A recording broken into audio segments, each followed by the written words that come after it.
pertanyaan yang menarik Pak Timotius ngacam waktu minggu lalu. Dan pertanyaan itu memang akan dijawab pada minggu ini secara komprehensif. Bagaimana kita tahu kalau di dalam diri kita ada Roh Kudus? Nah, tadi sebagian besarnya sudah saya jawab dengan tuntas. Maka saya bilang pertanyaan Pak Ngacam ini menarik. Ya, seperti seorang peramal yang akan tahu tentang materi yang minggu depan, kan begitu. Nah, makanya saya menjelaskan perlahan-lahan. Karena kalau saya menjelaskan dengan cepat-cepat, nanti pertanyaan dari Pak Timotius Ngacam itu akan menjadi PR bagi yang tak datang. Nah begitu, padahal PR Pak Timotius Ngacam itu bukan untuk saya, tetapi untuk semua saksi-saksi iman yang ada di gereja Rutan Okumene ini, kan begitu. Tak usah heran bahwa istilah di dalam Kristus 164 kali terdapat dalam surat-surat Paulus, yaitu hidup, bergembira, menderita. Itu di 164 kali ya. Nah, silakan baca dan catatlah. Saya ingat Pak Sigit dulu sampai selesai nulis Injil katanya. Pakai tulis tangan. Mungkin ada kali Pak Atis tulis tangan kan. Mulai dari hari pertama tulis tangan, nanti tebal tuh. Sehingga bukunya makin banyak, ya kan? Tak usah heran bahwa istilah di dalam Kristus 164 kali terdapat dalam surat-surat Paulus. Jadi dalam surat Paulus itu paling banyak ya istilah di dalam Kristus. Apalagi hidup, bergembira, dan menderita di dalam Kristus. Nah, tubuh Kristus yang mulia adalah materi. Kalau tidak, Yesus tidak bangkit dengan sebenar. Nah itu. Jadi harus dipahami ya. Tetapi materi itu adalah bukan materi dalam keadaan sarkis, melainkan dalam keadaan roh.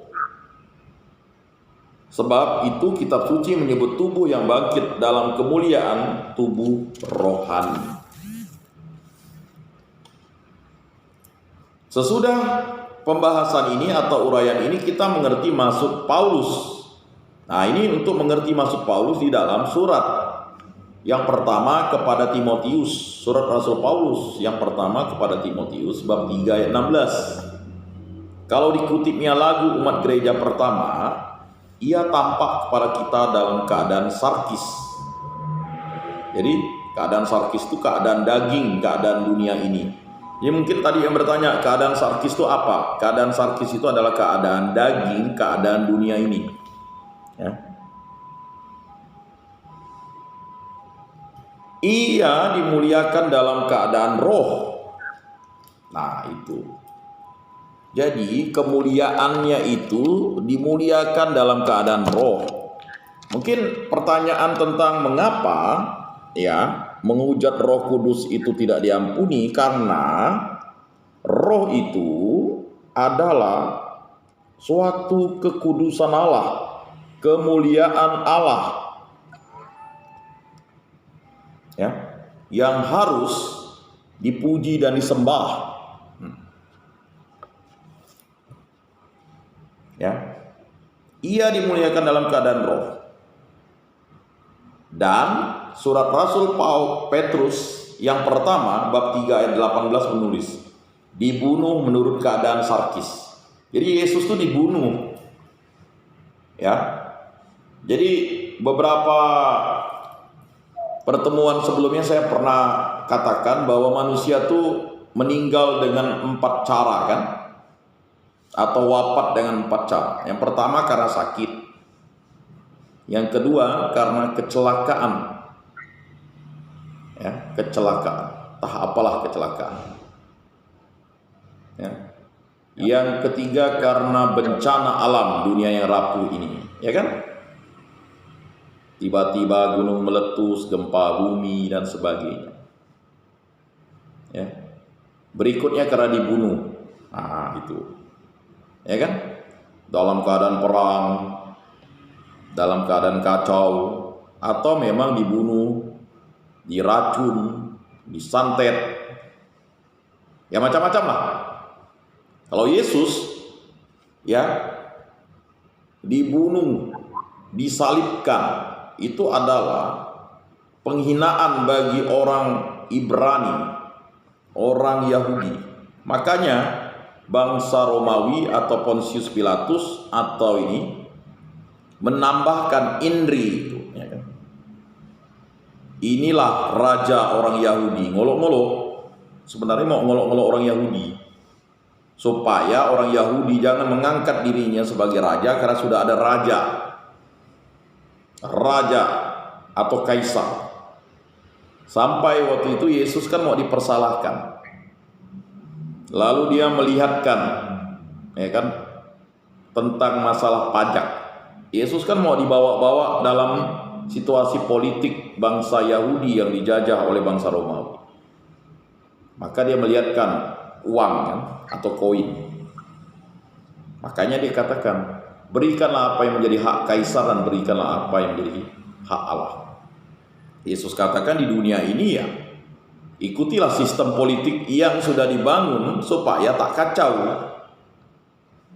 Tetapi Yesus dibawa-bawa, ditarik-tarik ke dunia politik oleh para imam, ahli-ahli Taurat dan orang-orang ya Farisi. Mengapa? Karena ya, walaupun dia tidak disenangi dan tidak disukai, karena Yesus banyak pendukung nih, orang banyak. Jadi mungkin coba dibaca benar-benar dalam Injil itu, ya. Ada 12 rasul yang selalu bersama Yesus, ada 70 murid, dan ada orang banyak. Kata banyak ini berarti tidak terhitung. Nana tak hitung. Nah, itu ya kan, tidak bisa terhitung. Nah, ini harus dipahami. Jadi harus dipahami ini sebagai bentuk hal yang harus jelas. Kata Pak Ngacam, kalau tidak jelas emosi saya. Ya, sesuatu yang tak jelas tuh bisa buat orang emosi. Ditanya, selingkuh tuh dosa enggak? Bingung. Tergantung katanya. Oh, enggak bisa bagi orang Kristen selingkuh itu dosa. Titik, kutuk. Kok dilakukan? Nyaman. Lalu ditanya, nanak taitung katanya. Aduh, susah. Kalau udah dosa nanak taitung, bagaimana ngapuskannya? Repot. Ini sindiran atau sarkasme bagi kita yang berdosa. Ya kan? Dosa kita seperti bulu kesumba atau kesumba merah, tetapi bisa putih murni karena Yesus. Nah itu, Yesus menurunkan rohnya kepada umat yang percaya dan menerima sakramen permandian. Nah itu harus dipahami. Punya iman. Percayakah kamu kepada Yesus sebagai Tuhan dan Juru Selamat? Percaya. Maka bisa dipermandikan. Kalau orang tidak percaya, tidak bisa. Bagaimana hubungan Kristus dengan kita melalui rohnya? Kristus sendiri adalah roh, adalah dunia baru. Jadi dalam Wahyu itu dunia baru itu siapa? Dialah Kristus. Kristus sendiri adalah roh, adalah dunia baru. Di dalam dunia ini, di 1 Korintus 6 ayat 17 Paulus menulis, orang yang menghubungkan diri dengan kurios menjadi seroh dengan dia. Seroh dengan dia. Oleh iman dan permandian ia menerima roh dari Kristus, menerima keadaan dalam roh yang ada pada Kristus dengan tubuhnya yang mulia. Kristus menjadi ruangan dalam mana kita bergerak. Kristus menjadi udara dalam mana ia bernapas. Maka kita disatukan dalam ruangan. Kita disatukan dalam roh, udara yang sama. Tetapi manusia yang sering ingin memisah-misahkan, menganggap dirinya lebih daripada orang lain yang tidak bisa. Bagaimana hal ini mungkin atau itu mungkin? Paulus mengatakan bahwa hubungan kita dengan Kristus adalah jauh lebih erat daripada hubungan kita dengan Adam. Jadi hubungan dengan Kristus itu jauh lebih erat daripada dengan Adam. Mengapa? Ya kan? Justru hubungan kita dengan diri kita itu ya biasa-biasa saja. Dengan Adam ini maksudnya dengan manusia, ya. Tetapi dengan Kristus itu jauh lebih berat. Ia menyebut Kristus Adam yang akhir, karena Yesus itu adalah Adam yang akhir, dan ia adalah roh yang menghidupkan. Sebab itu adalah pokok kebangkitan kita di hari kelak. Pokok kebangkitan kita di hari kelak. Sekarang ia sudah menjadi pokok kehidupan bagi kita. Dalam sakramen permandian kita dipermandikan ke dalam Kristus, atau juga dipermandikan ke dalam roh. Jadi permandian yang diberikan Kristus itu bukan permandian air lagi, tetapi permandian roh. Maka kita dipermandikan oleh roh Kristus. Maka wajar atau ada istilah menghujat Roh Kudus tidak bisa diampuni. Ya memang, karena orang sudah dipermandikan dalam roh, jangan sekali-kali menghujat Roh Kudus.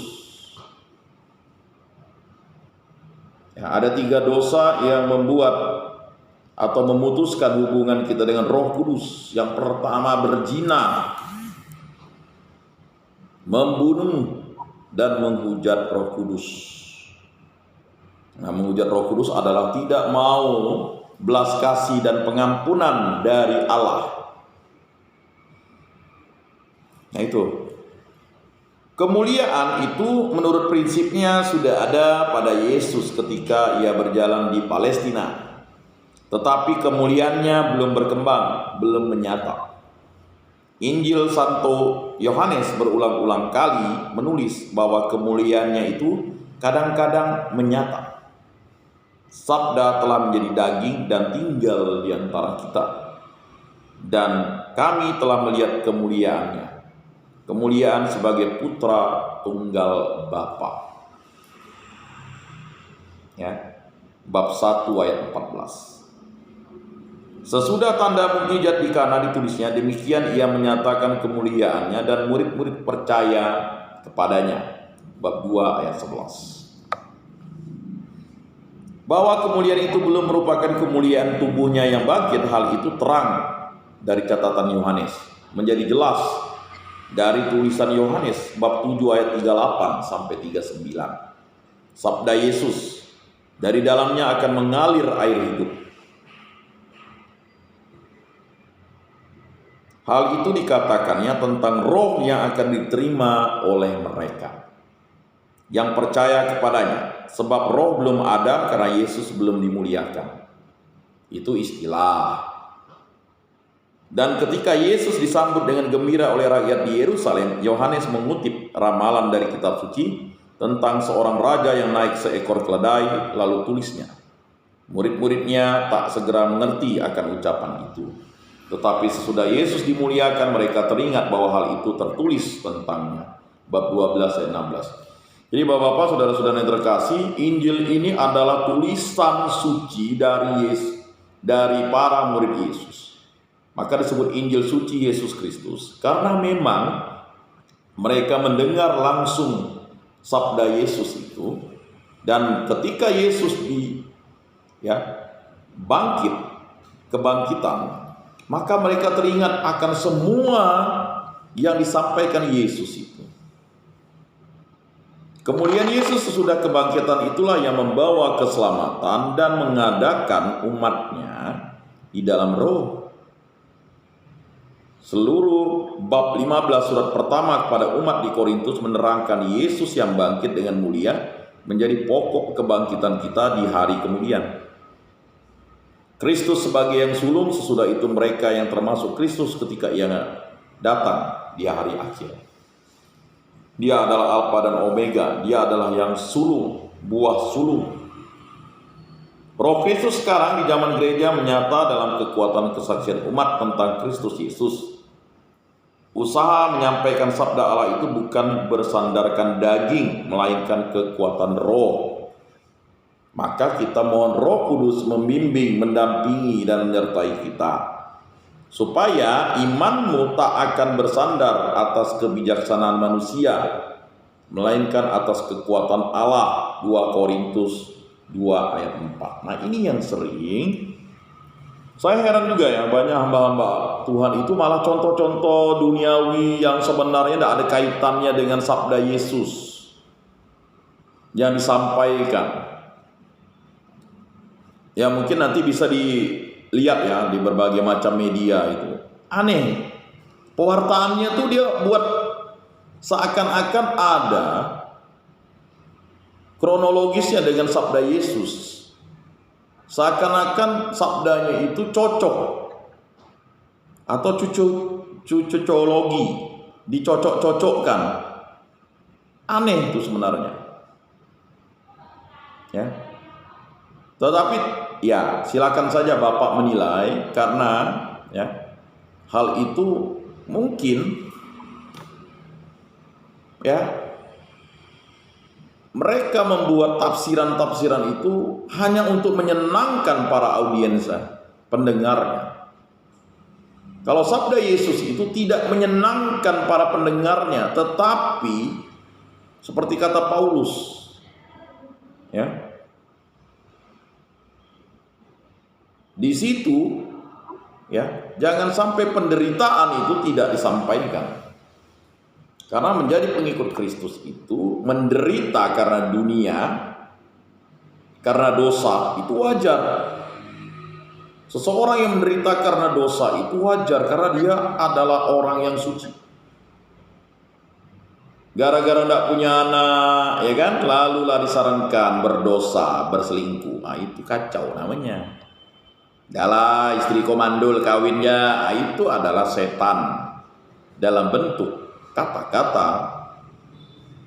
Atau istrinya tue, istri tak sekolah, ya. Oh, udah banyak duit nih, apalagi bini kok udah peot. Nah, itu. Makanya harusnya kita menderita karena dosa, bukan lalu bersenang-senang karena dosa. Menderita. Mengapa kita menderita? Karena kita harus tahan untuk melawan dosa itu, tahan uji, tahan mental.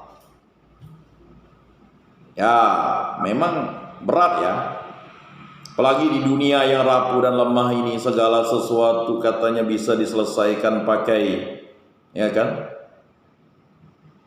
harta, tahta, wanita atau pria. Oh, ini kan. Kalau ndak mampu harta, dikasih tahta, kekuasaan. Kalau tak mampu tahta, dikasih wanita atau pria. Jangan hanya wanita saja, memang ini. Nah, sekarang juga, zaman sekarang begitu. Juga segala karisma, kurnia-kurnia istimewa seperti bicara dalam bahasa, menyembuhkan orang-orang yang sakit adalah kekuatan Roh Kristus dalam umat. Ya, ada kelompok-kelompok tertentu yang bisa berbicara pakai bahasa roh. Sebenarnya bahasa roh itu adalah bahasa yang bisa dimengerti oleh orang lain. Contohnya misalnya dia berbahasa roh, bisa bernubuat dalam bahasa Inggris, dimengerti oleh orang Inggris. Dia berbahasa roh menggunakan bahasa Latin. Dia berbahasa roh menggunakan bahasa Dayak. Dimengerti oleh misalnya kayak Pak Timotius Ngacam, orang Belangin. Dia berkhotbah dalam bahasa Belangin. Oh, Pak Timotius ngerti. Oh, itu dia. Bahkan segala usaha dan tugas rasul, nabi, pengajar, bantuan, pimpinan. Ya, kita bisa baca dalam 1 Korintus 12 ayat 28. Segala anggota umat berada dalam Kristus mempunyai Roh Kudus. Paham Pak Ngacam? Segala anggota umat berada dalam Kristus mempunyai Roh Kudus. Saya ulangi lagi Pak Ngacam. Ini pertanyaan Pak Ngacam minggu lalu. Ya, segala anggota umat berada dalam Kristus mempunyai Roh Kudus dan melakukan tugas dalam kekuatan Roh Kudus itu. Kalau kita melakukan dosa, Roh Kudus tidak akan ada dalam diri kita. Makanya kalau kita bersekutu dengan iblis, Roh Kudus tidak ada dalam diri kita. Tetapi ingat, segala anggota umat berada dalam Kristus, ya, mempunyai Roh Kudus. Jadi kalau Pak Ngacam sudah melepaskan kutuk atau dosanya, ya kan, dan mengakui segala dosanya, ya kan? Dan bersama dalam umat dalam Kristus itu mempunyai Roh Kudus. Nah, demikianlah pendalaman atau bahan kita pada hari ini. Terima kasih, semoga bermakna dan bermanfaat dalam hidup kita.